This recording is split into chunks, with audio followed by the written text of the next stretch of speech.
Pessoal, resolvi gravar esse vídeo com o intuito de mostrar a todos vocês as provas, as verdadeiras provas que mostram a minha inocência. E que você possa ver atentamente todas as provas que estão aqui, que mostram que eu fui condenado injustamente.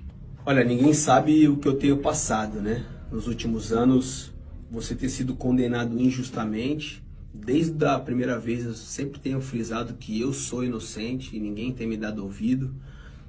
Você ter as provas, você querer falar e você não poder falar. Eu sempre fui instruído aos meus advogados a não falar nada. Ninguém sabe quantas vezes eu já chorei, quantas vezes a minha família já passou por dificuldades. Nós temos filhos, nossos filhos vão à escola, minha esposa anda como qualquer ser humano normal.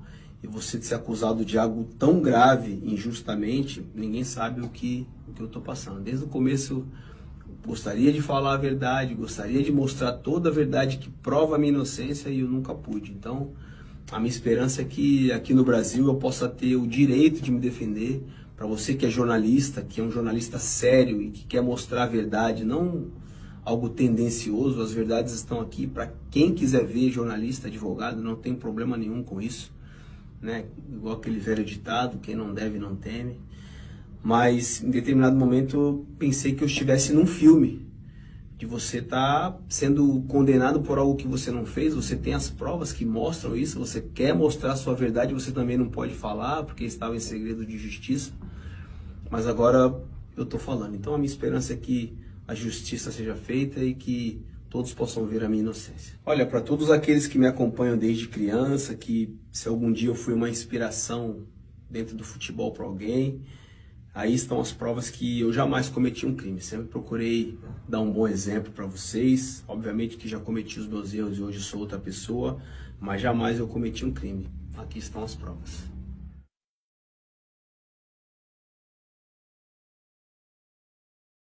Era uma noite tranquila, como qualquer outra noite. Era um café, se o café se chamava, um local que na época era um local bem tranquilo, bem familiar. Tinham outras famílias, uma noite de pagode, como era um grupo de pagode que eu gostava, que há 10 anos atrás eu curtia. E nós resolvemos ir no pagode, né?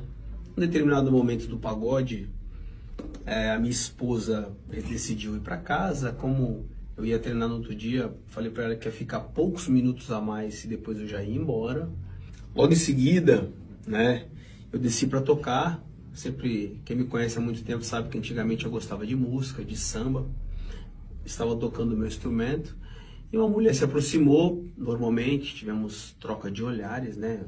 Automaticamente eu deixei o meu instrumento e nós começamos a conversar. Antes da mulher que se aproximou, e eu só vi saber isso depois, nos autos do processo, está aqui no processo, não é imagem minha, existiu uma troca de mensagem entre a mulher que nos acusa e um outro rapaz que estava combinando, né, de só se aproximar de mim assim que a minha esposa saísse do local. Então eu só vim saber depois, nos autos do processo, que já existia uma combinação para se aproximar de mim. Não foi eu que tomei a iniciativa de nada. Fomos para um lugar bem próximo dali, que é uma chapelaria. Na Europa tem muita chapelaria, devido ao frio, as pessoas costumam deixar os seus casacos ali, casaco, boné. Qualquer pessoa poderia entrar, sair, não tinha nenhuma porta, eu não levei ninguém para nenhuma porta, não tranquei ninguém numa porta, não foi eu que tomei a iniciativa. E era um local que qualquer pessoa poderia ter visto se tivesse acontecido algo diferente, algo estranho. Não aconteceu nada de diferente. Ficamos cerca de poucos minutos, algo consensual. E logo após, eu fui embora para minha casa. Era um local que tinha muitos seguranças, era um local que era aberto. Olha, gente, eu fui acusado de ter tido um encontro com uma mulher enquanto ela estava inconsciente, que não é verdade. Ela estava dançando, ela estava conversando normalmente com todas as pessoas, nós temos imagens e fotos. Ela conscientemente foi comigo e teve um encontro rápido e superficial. Até hoje, o que as pessoas pensam é que quando eu tive um encontro com ela, ela estava desacordada, ela estava no chão, ela estava inconsciente. Não foi nada disso, não foi nada disso. Ela estava totalmente em pé, consciente, dançando, rindo, se divertindo como qualquer outra pessoa faz em uma discoteca num dia normal. Não teve nada disso e as imagens mostram isso, né? Não foi nada de violência, ninguém abusou, não peguei nenhuma garota à força, nunca faria isso na minha vida. O local tinha outras pessoas próximas, outras pessoas que poderiam ouvir se ela tivesse gritado, dito para, não, alguma coisa. Isso nunca aconteceu.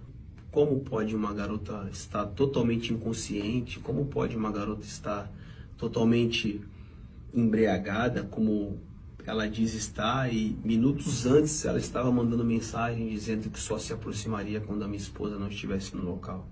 E minutos depois também ela manda uma mensagem totalmente tranquila para a amiga, perguntando onde a amiga está, você está aí, você pode vir me buscar.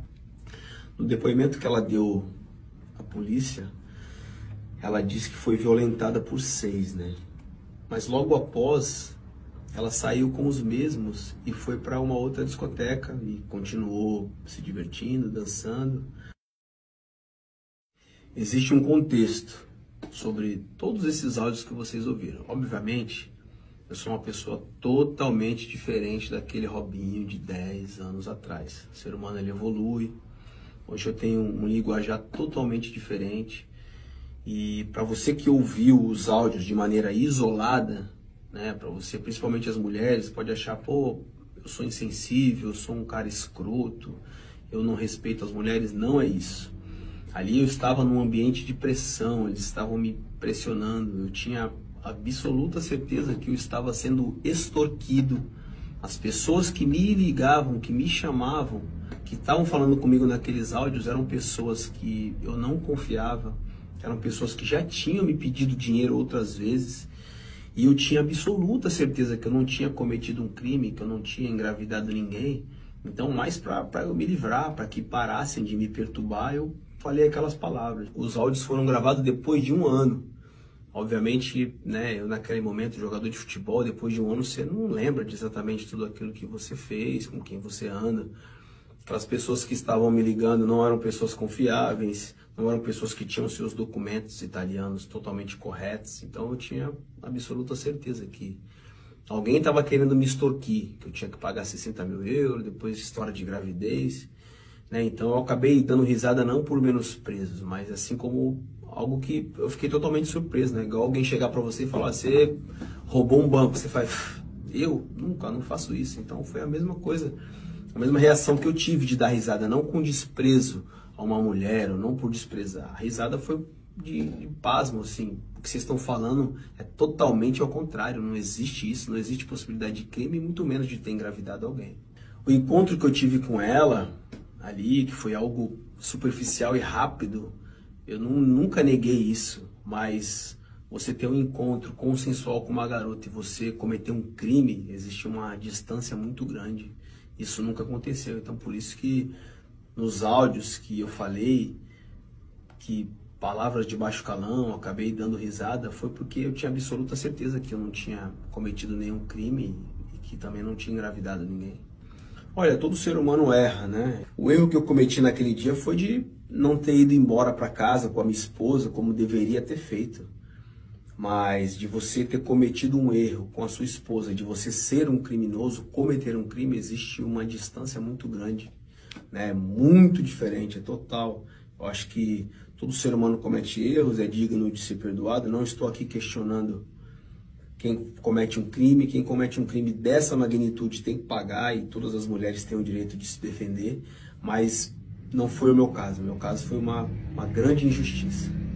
Olha, eu quero deixar bem claro que toda mulher tem o direito de fazer sua denúncia, se sentir violentada, né? Eu tenho mãe, tenho esposa, tenho mulheres que eu amo, minha filha, e toda mulher tem o direito de se defender, mas isso não foi o meu caso. No meu caso foi uma inverdade e uma falsa acusação. Gostaria de agradecer a todos que sempre me trataram bem, a todos que às vezes até mesmo sem informação acabaram me criticando, mas as mensagens estão aí. Muito obrigado pelo carinho de vocês e que vocês possam mostrar essa verdade para quem quiser ver.